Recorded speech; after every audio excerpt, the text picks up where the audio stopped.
The amount of awful performances that I watched just in order to make this video multiple times, multiple viewings. Check on me.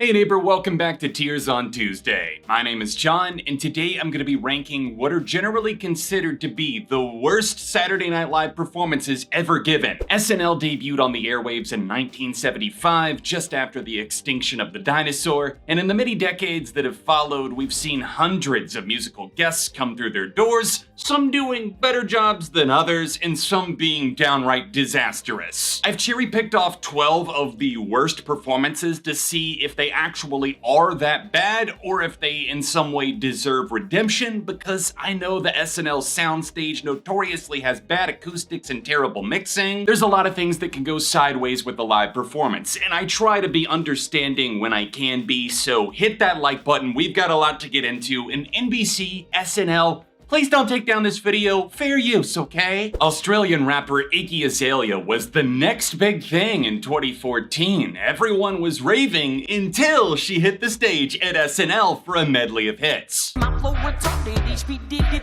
Where to even begin with this performance? Well, to start, Iggy comes out looking like a frozen statue trying to unthaw on stage with some dog shit choreography, and then we move into Black Widow with Rita Ora, and the tension between them, the chemistry, it falters completely. It looks like two people who just met and then were asked to do a big performance on stage in front of millions of people watching at home.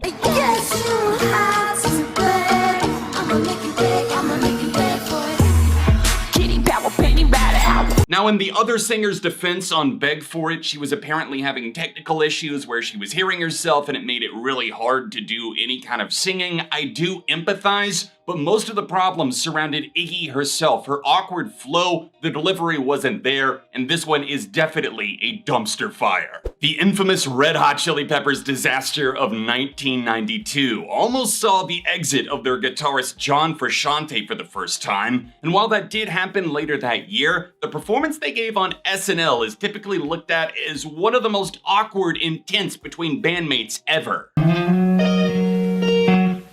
Sometimes I feel like I don't have a partner. If looks could kill, both Anthony Kiedis, their singer, shooting it right over to Frusciante and him giving it right back. Everybody's having to play around and pick it up in real time. And kudos to Kiedis for actually managing to get into the key that Frusciante shifted to. I'm putting this one as awkward AF because it was a solid performance for what it was, but my god, you could tell something was desperately wrong. I look back to 2012 and went in pain, just knowing that the duo Karmin were actually successful to some degree. I was right, you was wrong, figured I'd write it in a hip-hop song. How did we let them happen? And how did we let them get on what some see as a very prestigious stage on Saturday Night Live? Because their performance here is nothing short of a cringe fest. I know you want it, so come and get it. A Cheerio. Cheerio?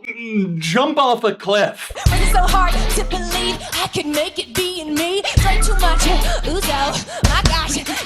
We all know that rapping fast means rapping good, and she puts that weight on her forearm and tries to drag it up the mountain, but instead of turning out a decent performance, we got a dumpster fire. Famous punk band The Replacements were probably near the height of their fame in 1985, and a lot of people give them shit for this SNL stop. And while I think the whole shtick of their live act was that they were often drunk and stumbling around on stage, this performance all these decades later, at least to my ears, does not sound bad.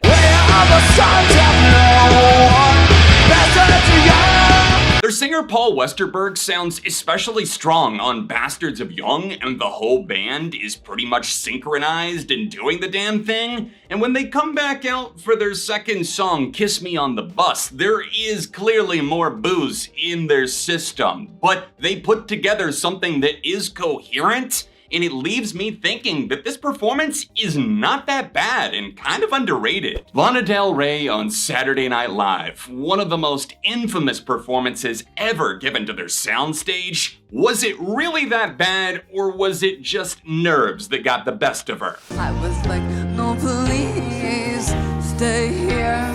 We don't need no money, we can make it all work. I think that she kind of butchered this one. It definitely sounds squeamish. She's the woman of 12 voices. She's jumping between octaves and skipping like a record. Tell me all the things you wanna do. I heard that you like the backers on it.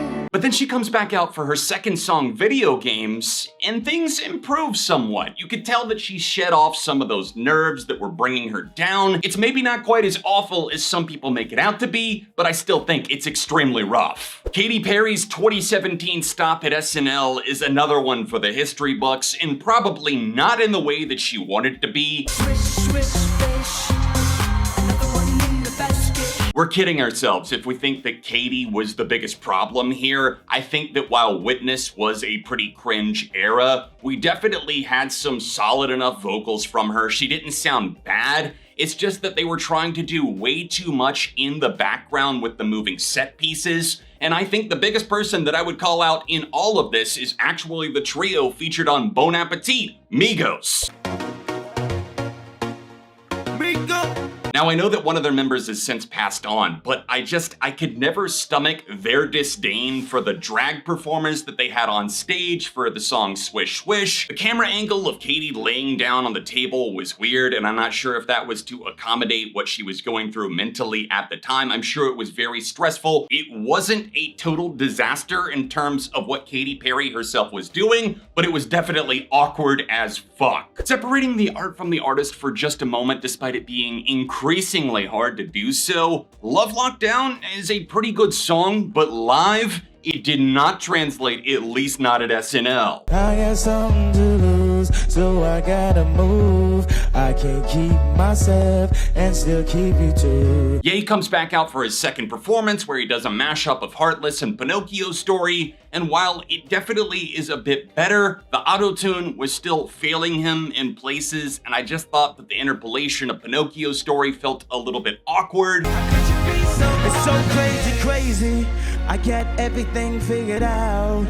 This was SNL's Christmas show that year, but instead of Yeezus being king, it was auto-tune that took the crown, and this performance was indeed really rough. When your level of fame hits the stratosphere and you have to start feeling around in the dark as far as what your next move is gonna be, you're probably gonna make a mistake, and that did happen to country singer Garth Brooks in the form of Chris Gaines.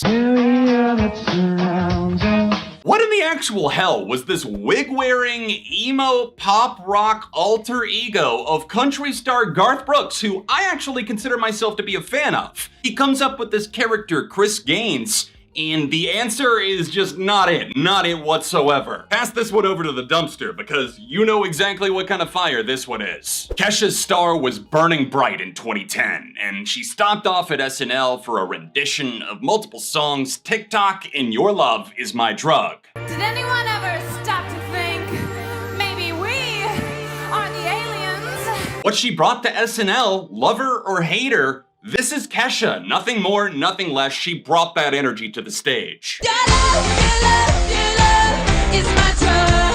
Your love, your love, your love. She really put it all out there on Your Love Is My Drug, coming out in the neon paint and doing it in the dark. And while I hate the auto-tune section where she's playing around with the sound pad, I still don't think this was that bad. I just think it was probably for most people a little bit awkward. SNL gave the stage to Sleigh Bells, a noise pop duo in 2012 at the height of the indie infiltration era that we saw a lot of in the early 2010s, and people were in an uproar.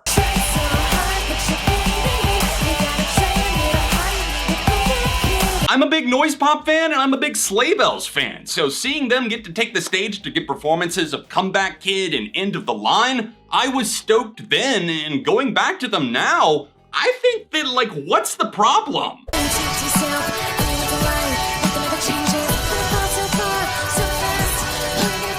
If you're not into the genre at all, I guess I can see objectively how maybe it just kind of sounds like shit to you. And the mix, again, SNL, you're not doing them any favors. But I think that both of these songs, in particular Comeback Kid, sounds fine. I mean, Alexis Krauss is definitely pretty dominating vocally, and I like the energy that Derek brings with his guitar bravado. So it's by no means a bad performance, one that they just sat and twiddled their thumbs and played around with a synthesizer. This is a good performance that I think is not that bad. Turn back the decades and let's take it back to the Clash infiltrating Saturday Night Live in 1982. This was indeed right before Mick Jones was fired from the band because their frontman Joe Strummer was starting to think that he wasn't getting enough credit and he could do the writing himself, and that did not work out very well. And in these performances, you could tell that there's definitely some tension, almost like the bandmates don't want to be around each other. Should I stay or should I go?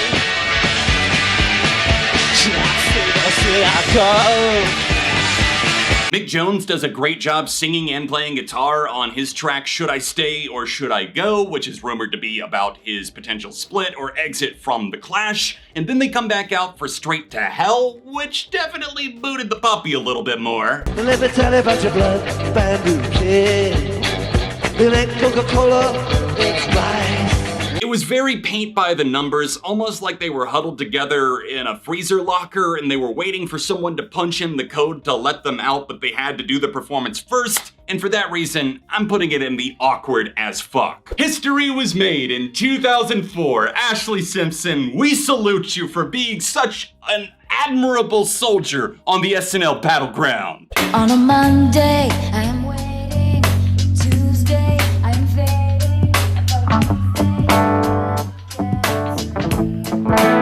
I really can't say how much of the live vocals were actually live for her sound check, but when we got to the performance of Pieces of Me in front of the SNL crowd, we got one of the best and obviously most embarrassing moments to ever take place on national television.